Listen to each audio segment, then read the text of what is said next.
Hi everyone. Before we start a new lesson today, I want to just go back and go over some key terms and concepts from our last lesson.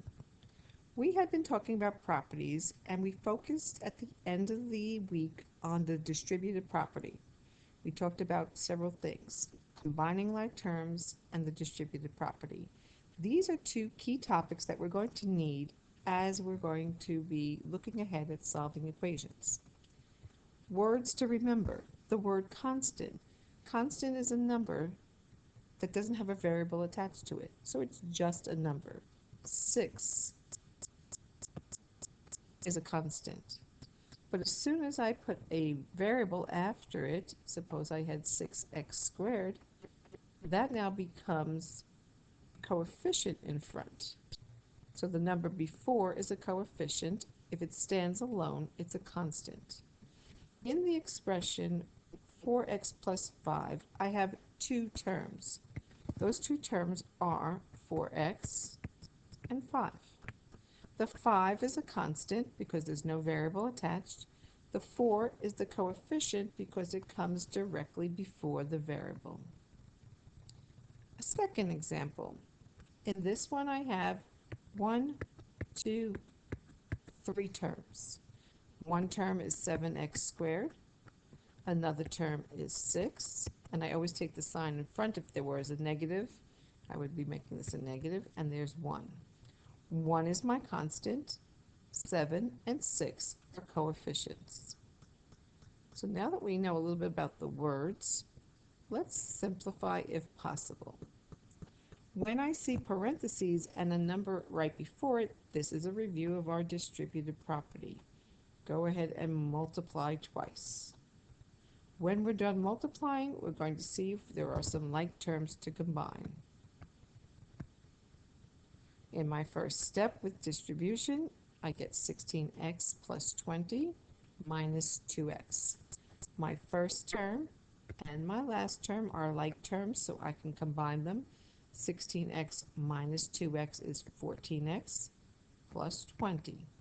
There is my simplified expression.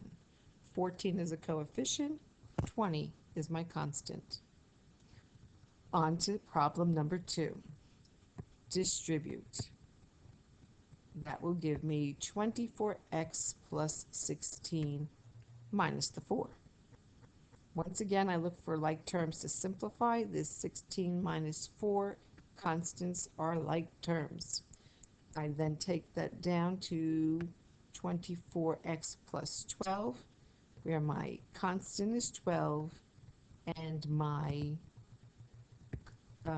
coefficient is 24. Now that you've seen me do 2, stop the video and try these 2.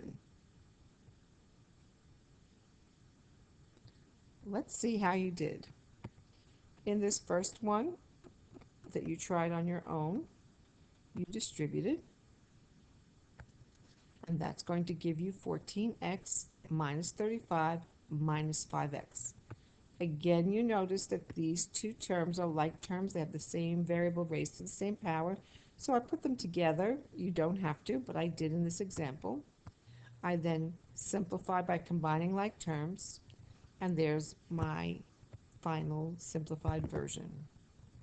This last problem, we're going to distribute a negative. When I distribute a negative, it changes the signs. Negative 3 times 5x is negative 15x. Negative 3 times 6 is negative 18 plus 20. Once again, I have some like terms.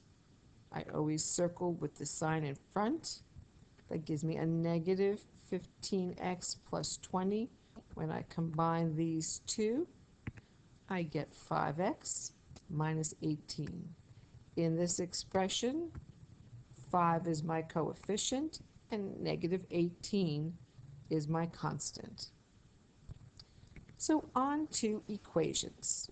Now in our first part of this lesson, we are not solving anything. We're just going to get familiar with equations and test out possible solutions. So prior to this lesson, we only were dealing with expressions. Lesson 1.5, suddenly we're going to be looking at equations. They're mathematical sentences that show an equality, and they're going to contain algebraic expressions and symbols, and we're going to call these open sentences. Why are they open? Because of the unknown, because of that variable.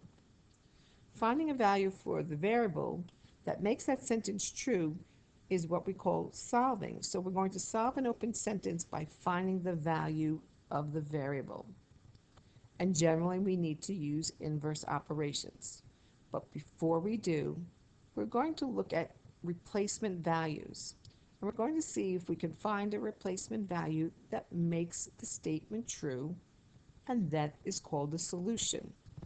So my first question is 5 a solution to this equation? Well, I'm going to take out the x and put 5 in its place. I'm going to simplify. I'll get 15 minus 1.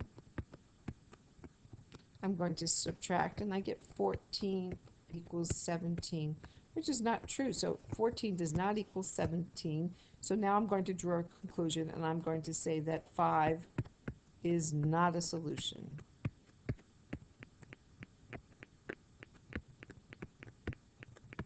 That will not make a true statement, so that means that 5 is not a solution.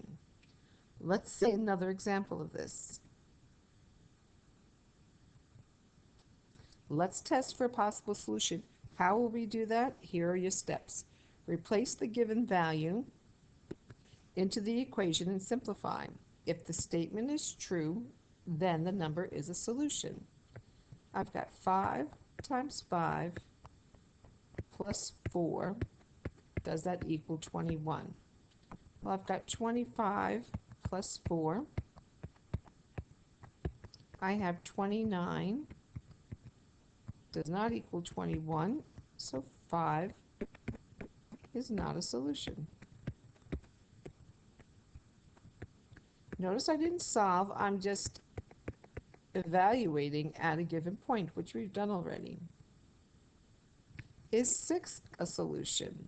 Well, I'm going to take out the variable x and replace it with 6. Notice I'm not solving, I'm just evaluating. I now have 24 minus 2. Does that equal 22? So I'm trying to find out if this makes a true statement. Well, I get to this next part, and that says that 22 equals 22. So then I can draw the conclusion that 6 is a solution. So finally, one that works. If the statement is true, meaning this side is equal to that, then I've got myself a solution. One last one. Let's take out the x and replace it with 7. I'm going to have 3 times 7 plus 2, and I want to know, does that equal 24? Well, I have 21 plus 2,